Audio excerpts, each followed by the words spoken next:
I've never seen you like that before. I mean, you've been gone for, 6 weeks? And then you just come in and you fired the doctor and the enforcer. I didn't even want to, but I had to make a statement to you, I guess. They showed up and you were like, get off this call right now.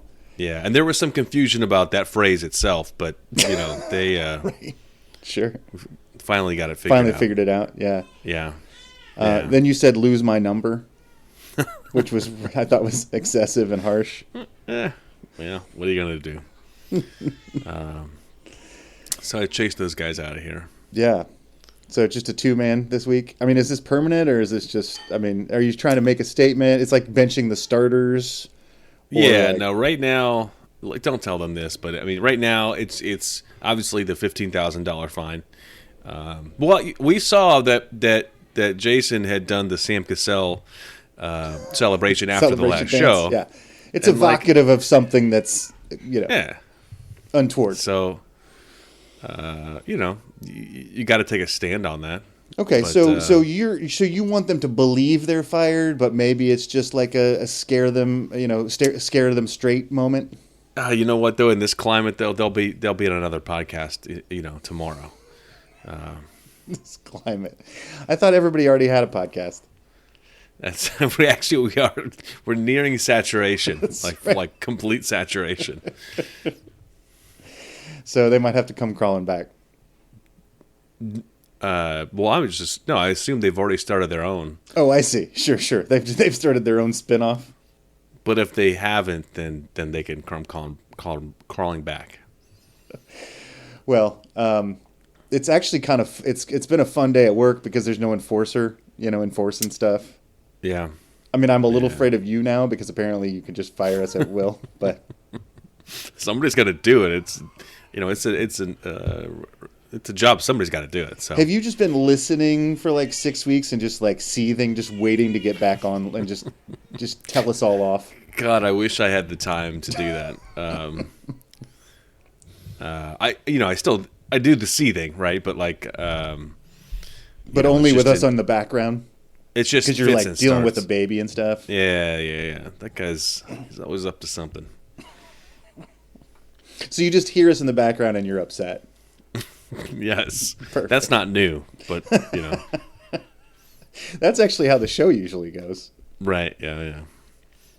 I try to get my word in edgewise, but Oh yeah, we hardly let you do that. Mm-hmm. Even though you're the only one with a radio voice. I worked hard for this. All that scotch and cigars. Yeah. Mm-hmm. That was your nickname in college, right? Scotch and Cigar Joey? No, that was middle school. Oh, middle school. That's right. I got those stories confused. Yeah. The I didn't know you till after college, so I just Yeah. When they said school, I assumed they meant college, but they meant middle school, huh? Yeah. But did we start the show? No. Are we doing this? We're doing this. We should start the show. Oh, whatever, man. Welcome back, Joe. Thanks. Yeah. Good to be here. We missed you. Yeah. But so you had your paternity leave, and your kid is now 18 and gone to college, and so now you can join us again for the show. Is that what happened? Yes. Okay. Yeah. He chose to go to a trade school. So. Okay. Hey, that's fine. Oh no, the return on the investment is way better. Yeah. Yeah, so just prepare to... It'll be great. It'll be perfect. Yeah, so just prepare to... Y'all motherfuckers don't watch us play throughout the year, to tell you the truth. I'm going to be real with you, and I don't care if I get fined.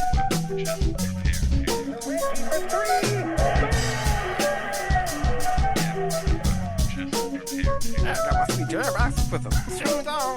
This train is off the track. I feel like you can't just jump through Neptune and be okay. Just prepare to. What the show needs is more dogs and bears and chickens and stuff.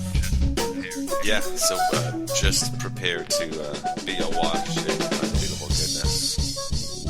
Welcome, Pacers fans. You are listening to the Undebeatables, your semi-weekly Pacers podcast. Today is November 28th, 2021, and this is episode 551-ish. Coming to you from Indianapolis, Indiana. I'm your host, Joey Gaffrida, the man behind the dials, and former season ticket holder. This show, we're going to discuss the 4 games of the week versus Chicago, the LA Lakers, Toronto, and Milwaukee. Joining me this show is one of our analysts, but we're still coast to coast like buttered toast. He's from Indianapolis, Indiana. He's our in-house bartender. He mixes up the drinks and the crappy jingles. John Colson. We were very much like mid-country right now. We're mid-coast. Mid-coast, okay. Between the coasts. Yeah, that's all right.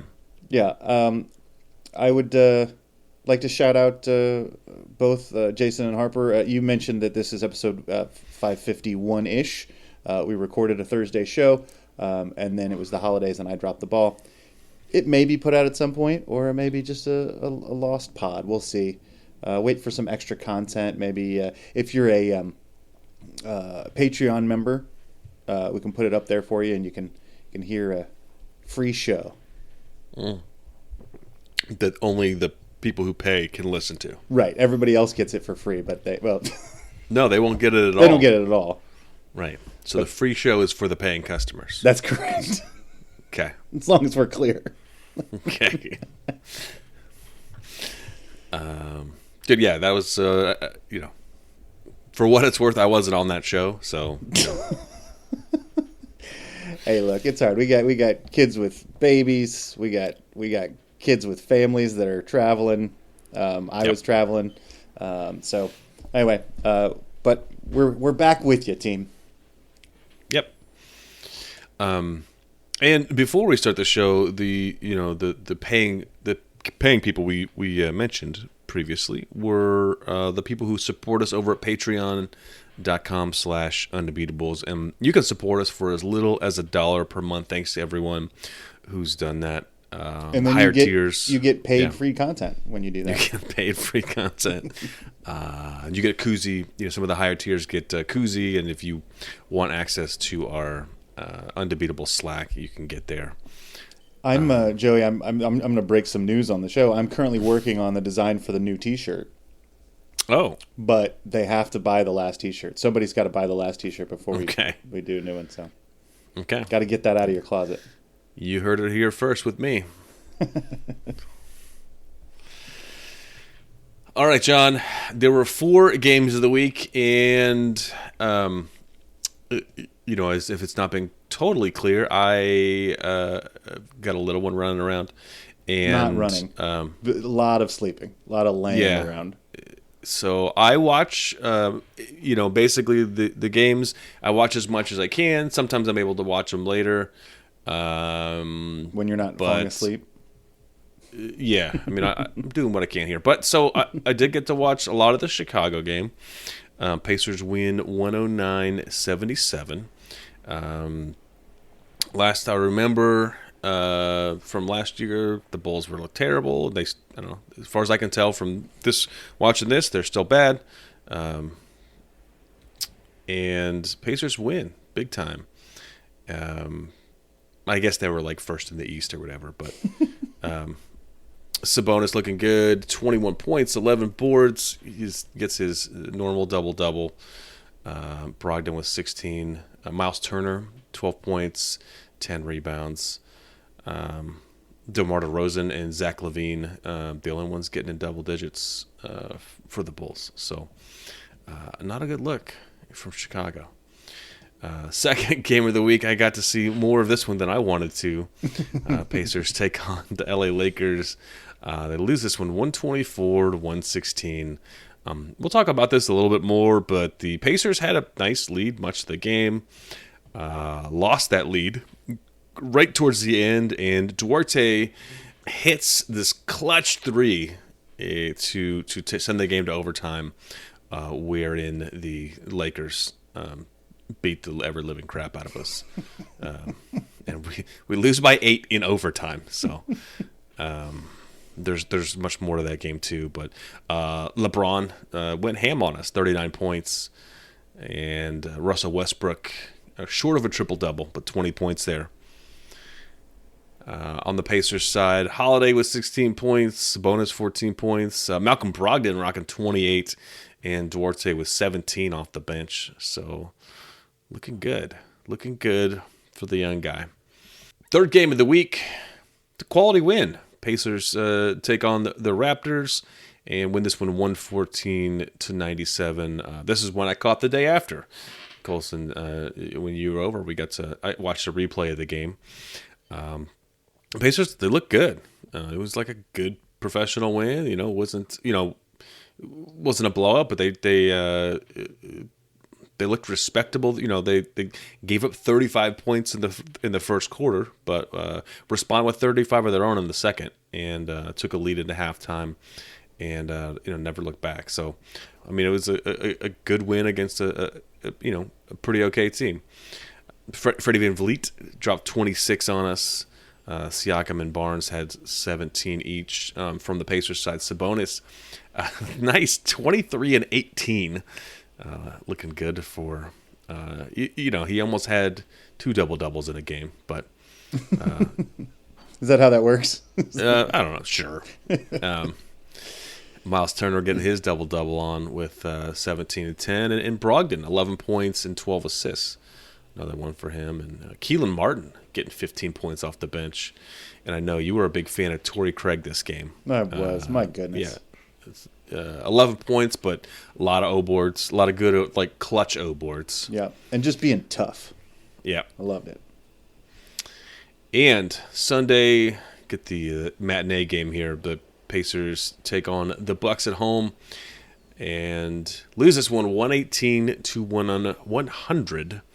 And yeah, Bucks kind of started up and never looked back.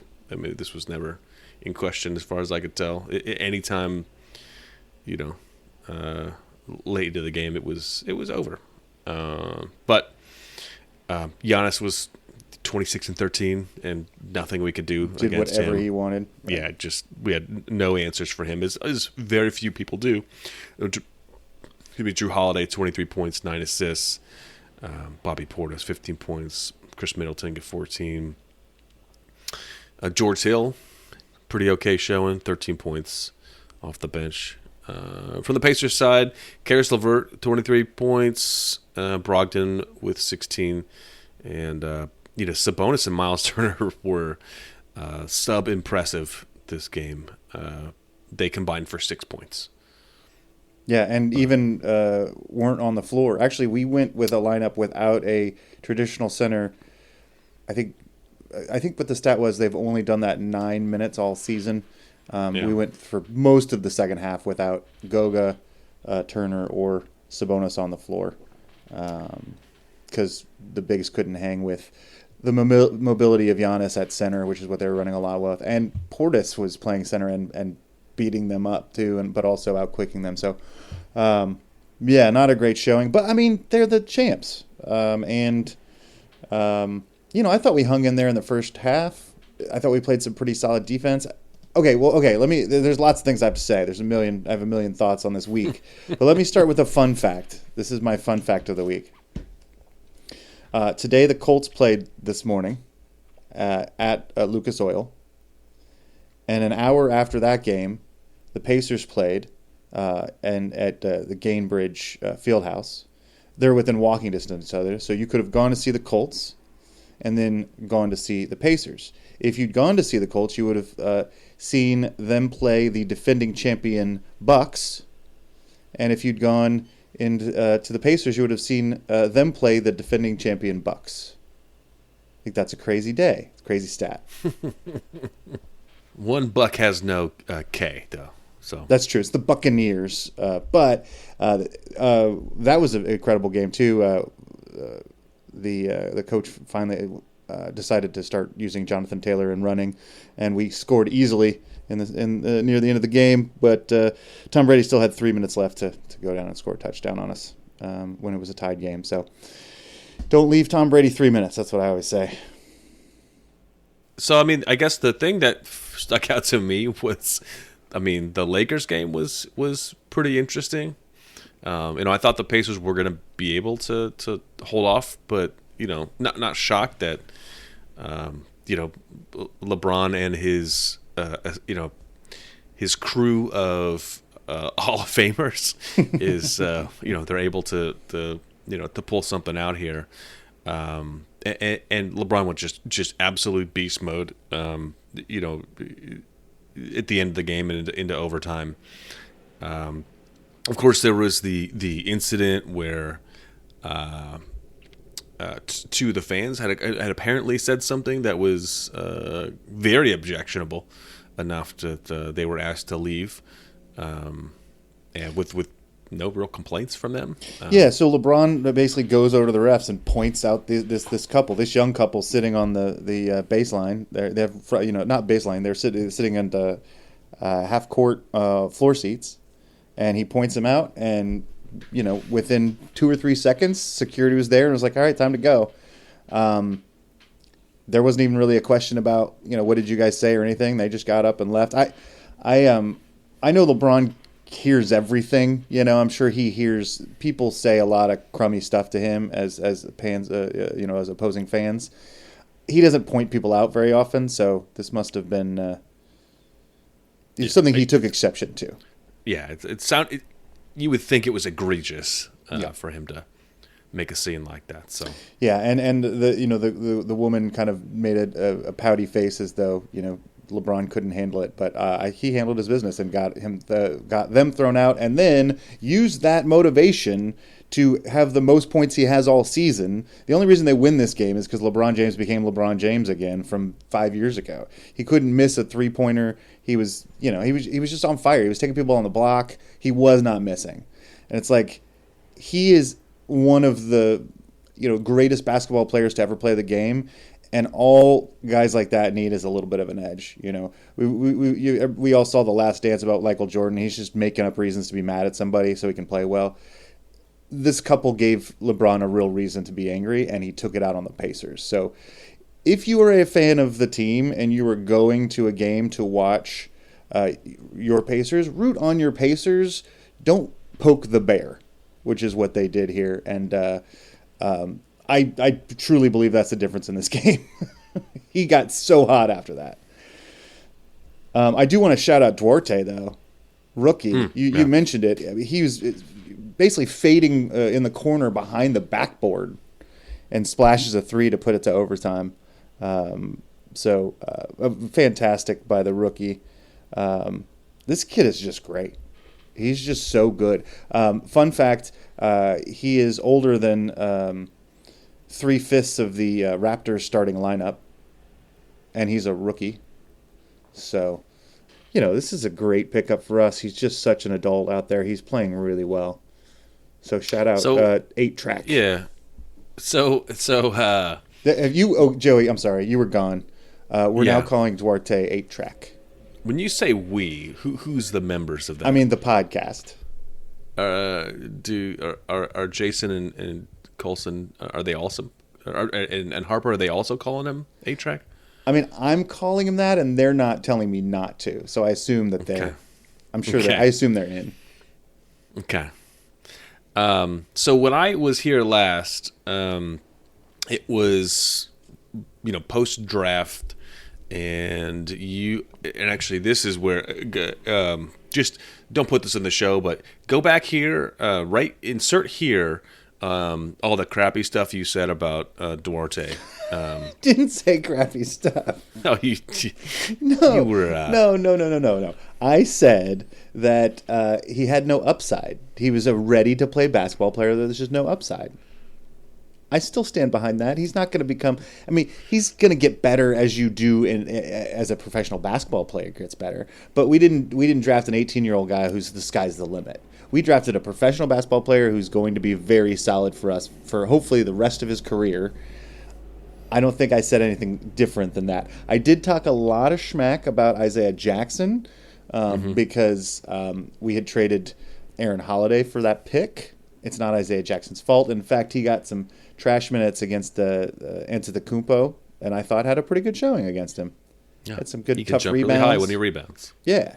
So I think this kid, Carlisle has said that Isaiah Jackson is one of the most special athletes he's ever seen in his life. So we took a gamble on this kid. He's 18. He's a guy with upside. Maybe he can hope to someday be as good as 8-Track. Gerald Green was a special athlete too. He was one of them. Right. And I think he was in the league for 34 years, so it worked out for 34 teams. Yes, yeah, that's right. He was on a couple teams that collapsed. Yeah. Nothing to do with him though. It's just circumstance. Sure. We're talking about the Chicago game too. I keep thinking Chicago is just. I keep being surprised that they don't just fold like the organization, but just like pack their bags. Just say, I don't know, nice try. Head to Seattle. Yeah, there you go. No, this game. Getting DeMar DeRozan and Zach LaVine. Those guys are good. That game wasn't their game, but the team is good. I mean, what did you say? They had the best record in the East before we played them that game. Is that correct? Yeah, I mean, I think they were either in first or tied for first in the East. Yeah, they were near. They're either first or second in the East. And we went into their house. This was the win of the year. This was where we put together our offense and our defense in one game. I don't know. Hopefully, the season won't be like this. So I believe it was 2 weeks ago. I had decided we'd turn the corner. And we'd gone 3-1. We'd had a bunch of quality wins, and then the next week we went 1-3, and I was like totally confused. And they were all really bad losses to like Detroit and stuff. And then we go into Chicago and decimate this team, dominate them. We did everything we wanted in this game. They couldn't score on us, and we scored at will. It was a beautiful game to watch. I enjoyed it so much. This next game against the Lakers, you're right. We probably should have won that game without the heroics of an all-time player. We do win that game, and then go and manhandle the Toronto Raptors, who had beat us previously the last 2 times we played them, and then, like I said, for at least 24 minutes, hung with the champs, and a 2-time MVP, 2-time Defensive Player of the Year, and a couple All-Stars on his team to boot. So I thought it was a really good week. Now, we have to go to Minnesota tomorrow and play. So this will be the same day that this comes out. We'll be playing Minnesota. The season doesn't stop. But I'm hoping we can carry some momentum because it looks like to me, at the beginning of the season we were just blowing. We were not blowing teams out. We were scoring at will, but we were still losing.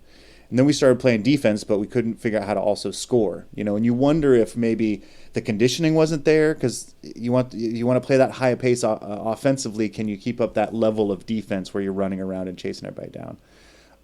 This week it looks like we figured out how to do that. We've talked a couple weeks ago about how good our offense was. I think we were in the top 10, maybe 4 or 5 or 6 in the offense, but we were like 26th in defense. Since that stat, we went to 3rd in defense, so we're now that's not where we are overall. But you can tell, see what I mean. It drags up your season long percentage. We are now 12th in defensive rating after being 26 just like 10 games ago. That's a massive step. That means you're playing elite defense. Our offensive rating has gone to 15th from what it was, but we now are a plus 2.3 in net rating, which is 10th overall in the NBA, and our expected win-loss is 12-9, not 9-12, which sounds bad, but it actually bodes well. It means we're playing winning basketball. We just lost some tough ones, like this game to the Lakers or a couple of those games earlier in the season. So that's that. So that means essentially, given the statistics that we have, we should be 3 games above 500. Right. And that because it's hard to quantify like collapsing at the end of games, that kind of stuff. Right. It's hard to quantify only scoring 10 points in the third quarter or whatever. Well, and I certainly have seen some stats roll by that the Pacers are the games that they're losing are by not that much. Generally, Right. we don't get blown out generally. We lost by 18 to the Bucks today, but Yeah. is that the biggest loss all season? It's got to be close. It's close, yeah. I mean, they lose by a couple. When they lose, it's usually by under 5 or so. Right. Which I mean, is a little heart wrenching, but Sure. But we're in these games, and the numbers suggest that we are a better team than our record shows, and I think we feel like that. I mean, we've been talking about that since the season started. Although, like I said, last week I kind of panicked and started to feel like maybe we had no idea what we were doing. But, one of the things that I took a lot of note of this week was Karis LeVert. Because when he first came back, I said I'm concerned that he's a little bit of a ball stopper and it's going to stop this free-flowing offense we have. And then he came in the first few games, he was, cutting and passing and doing those things. But also, we were also kind of clearing out for him, letting him do his thing. And, it seemed to be working because he's a gifted scorer. Last week, I was right. He's a ball stopper. He's not doing the right things. He's just dribbling around and taking tough step back threes. And I feel like this week somebody talked to him. He made a decision. I just saw him make quicker decisions in the offense. Now, was he still doing some one-on-one stuff? Yes. But it wasn't a lot of, I'm going to maybe take the screen, I'm going to maybe not, I'm going to dance around, and then I'm going to drive into traffic. It was much more, I get the ball and I make an offensive decision or I pass it quickly.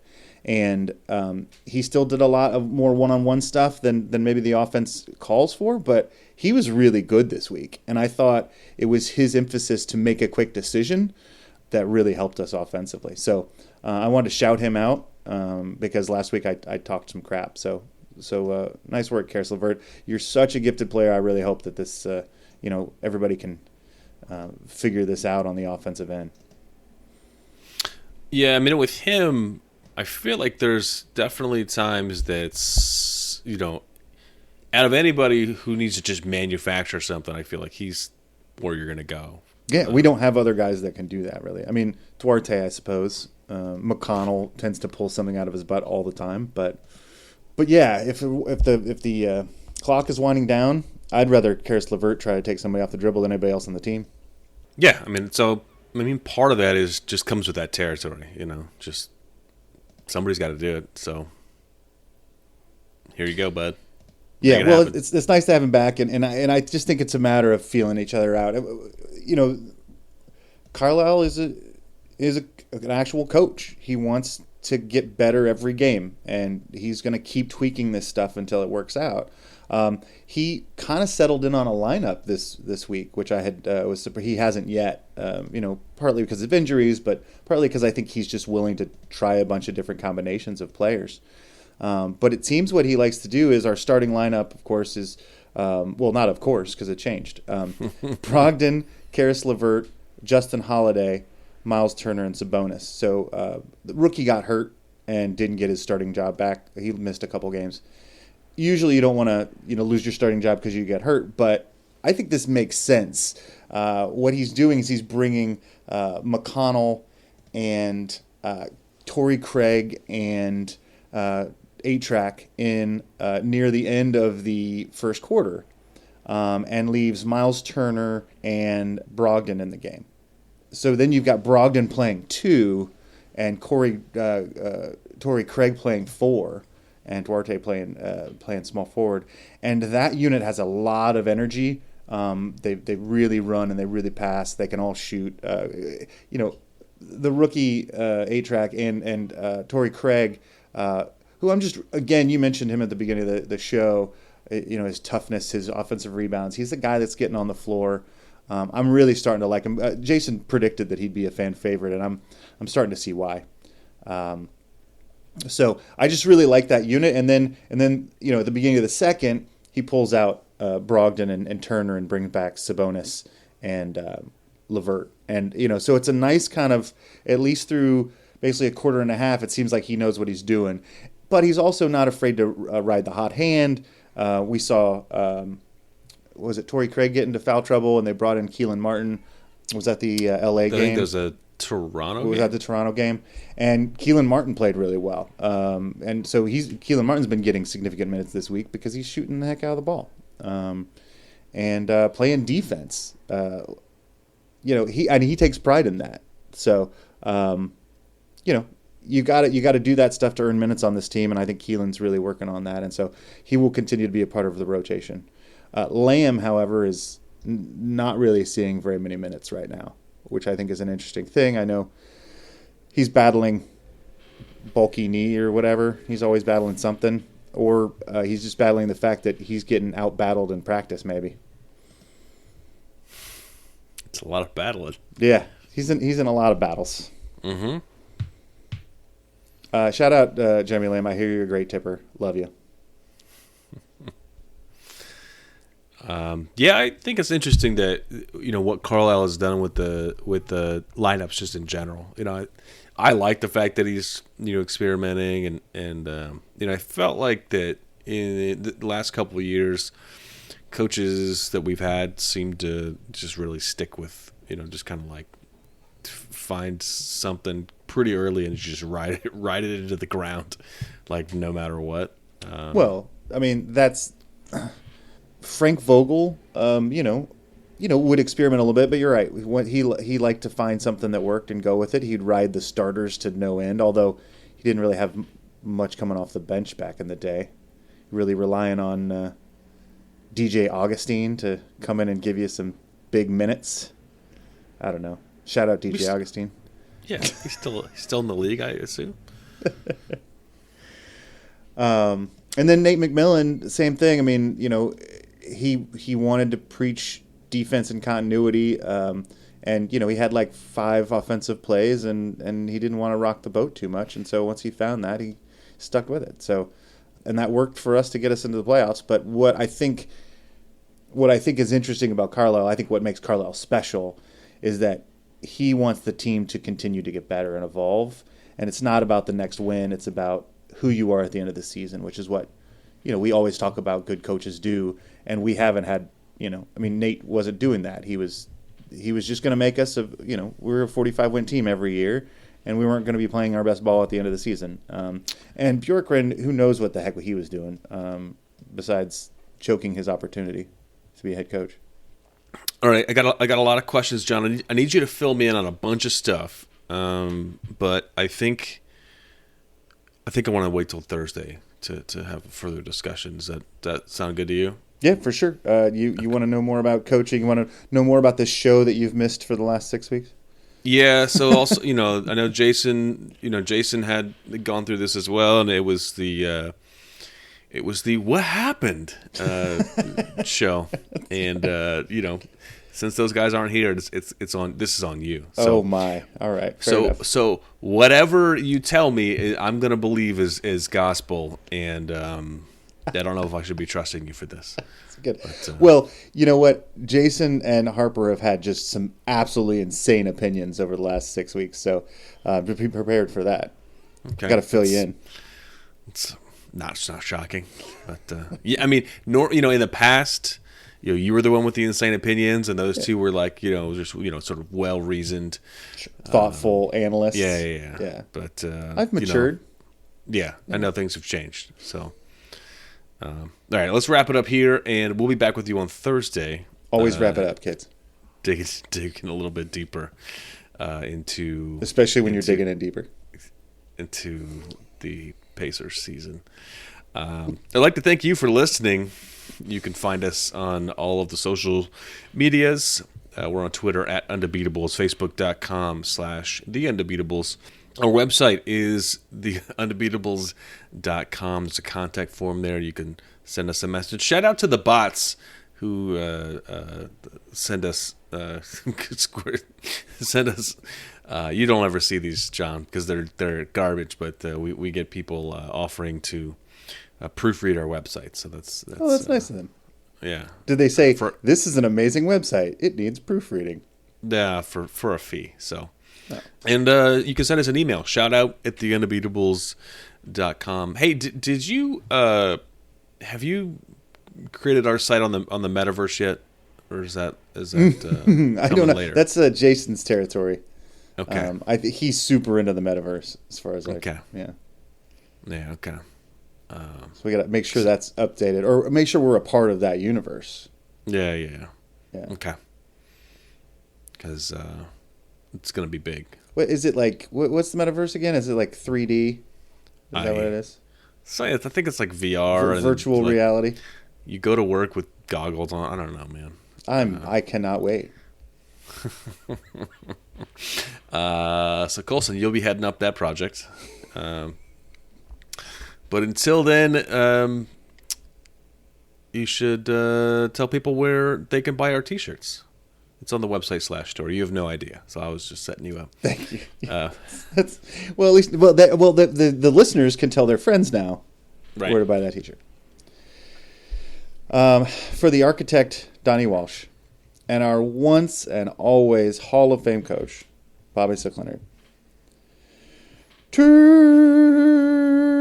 out the lights, the party's over.